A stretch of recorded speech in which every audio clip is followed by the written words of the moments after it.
Sabe quando você sente que alguma coisa mudou, mas não consegue dizer exatamente quando? A casa continua a mesma, o café é o mesmo, as conversas parecem iguais, mas algo dentro de você já não encaixa mais.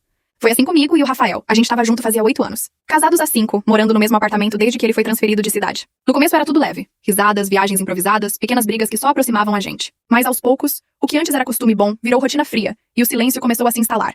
Lembro de uma manhã em que ele estava na cozinha mexendo no celular, e eu perguntei se queria açúcar no café. Ele respondeu: tanto faz. E aquele tanto faz me atravessou. Não era sobre o café, era sobre tudo. Sobre nós. Sobre o quanto a gente tinha deixado de se ouvir. No início, tentei me convencer de que era só cansaço ou estresse. Mas o silêncio entre a gente ficou cada vez mais pesado. Ele chegava tarde, falava menos, parecia aliviado quando eu dizia que ia dormir cedo. As mensagens dele sumiam rápido demais. O celular sempre virado para baixo, os olhares desviados. Uma noite durante o jantar eu perguntei: Rafael, tá tudo bem entre a gente? Ele olhou pro prato, respirou fundo e disse baixinho: eu não sei. Aquele silêncio que veio depois foi mais pesado que qualquer briga que já tivemos. Eu senti o vazio crescendo entre a gente, como se cada palavra que a gente não dizia fosse levando embora uma parte da nossa história. Pouco tempo depois, vi o nome Camila no celular dele. Meu coração congelou. Quando ele percebeu que eu tinha visto, ficou pálido. Quem é a Camila? Perguntei. Uma amiga do trabalho, respondeu. Mas eu conhecia aquele Tom. Não era só amizade. E naquele instante senti que ele já não estava mais completamente comigo, mesmo estando fisicamente ali. Ele finalmente me chamou para conversar. Confessou que tinha se envolvido com ela, que não foi planejado, que só aconteceu.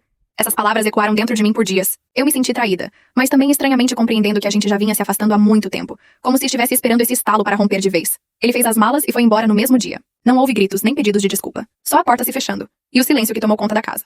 Nos dias seguintes, tudo parecia morto. O travesseiro com o cheiro dele, a escova no banheiro, a caneca dele na pia.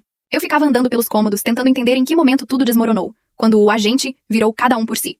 Algumas semanas depois, recebi uma mensagem da Camila. Dizia que sentia muito, que não quis machucar ninguém, que ele dizia que a gente já estava separado por dentro. Eu li, respirei fundo e não respondi. No fundo, ela não estava errada. A gente já tinha se perdido muito antes dela aparecer. O tempo foi passando. Pintei as paredes, reorganizei os móveis, voltei a sair com minhas amigas. Comecei a redescobrir o prazer de estar sozinha. Tomar café ouvindo música, cozinhar só pra mim, dormir no meio da cama. Aprendi a valorizar meu espaço, minhas escolhas e minha própria voz, que antes eu costumava silenciar pra evitar conflitos. Um dia, sem querer, vi o Rafael na rua. Ele estava com ela. Me viu, sorriu de leve e perguntou se eu estava bem.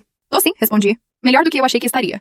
E era verdade. Eu não precisava mais de respostas dele, nem de justificativas. Eu estava inteira novamente. Hoje, quase um ano depois, ainda penso nele às vezes. Ainda lembro daquela manhã e do tanto faz. Mas agora, quando o café termina de passar e o silêncio toma conta da casa, eu não sinto vazio. Sinto paz. E às vezes até sorrio sozinha, lembrando que sobrevivi àquilo tudo e que tenho força para recomeçar sempre que precisar.